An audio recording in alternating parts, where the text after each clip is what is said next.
माझं नाव पालघरमध्ये आहे किंवा अंधेरीत आहे, कळणार कसं? कुठला ॲप तुम्ही वापरणार, कशा पद्धतीने तुम्ही त्यांना मतदानापासून रोखणार, या बाबतीतली कुठली कल्पना न देता मला असं वाटतं की निवडणूक आयोग कार्यक्रम रेटण्याचा प्रयत्न करते आणि निवडणूक आयोगाचे मालक आहेत जे भारतीय जनता पक्ष, हे त्यांच्या अजेंडा ठरल्याप्रमाणे राबवतील.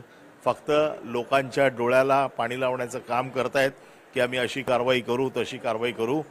मूळतः कुठल्याही प्रकारची कारवाई होणार नाही आणि ह्या निवडणुका रेटण्याचा प्रयत्न करतील. याचा अर्थ निवडणूक आयोगाची इच्छा नाहीये का ह्या याद्या स्वच्छ करण्याचा? निवडणूक आयोगाची इच्छा कोण विचारतच घेत नाहीये.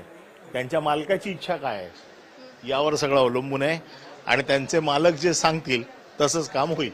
पण मग ज्या पद्धतीनं महाविकास आघाडी आणि संबंधित पक्षांनी जी भूमिका घेतली होती की निवडणूक होऊ देणार नाही जोपर्यंत याद्या स्वच्छ होणार नाही, तर त्या भूमिकेसंदर्भात याच्या संदर्भामध्ये महाविकास आघाडी किंवा दुसरे जे नेते या सगळ्या आंदोलनामध्ये आहेत हे एकत्र बसून पुढची कार्यक्रमाची दिशा ठरवतील. प्रश्न उपस्थित केलेला आणि ईव्हीएम वरच निवडणूक. मी पुन्हा एकदा सांगतो की या बाबतीत काय ठरवायचंय हे सगळे प्रमुख पक्षाचे नेते बसतील आणि तो त्याच्या संदर्भातला कार्यक्रम ठरवतील. सर, आयोगाने म्हणजे आज जे मतदान किंवा एकूण प्रक्रिया जाहीर केली आहे त्याला तुमचा विरोध आहे असं समजतं? आम्ही तर वारंवार विरोधच करतोय, कारण आम्हाला याद्यांमधला घोळ आम्ही दाखवून दिलेला आहे आणि हा याद्यांमधला घोळ त्यांनी दूर करावा. आम्ही जी निवडणुकीला आम्ही विरोध केलेलाच नाहीये.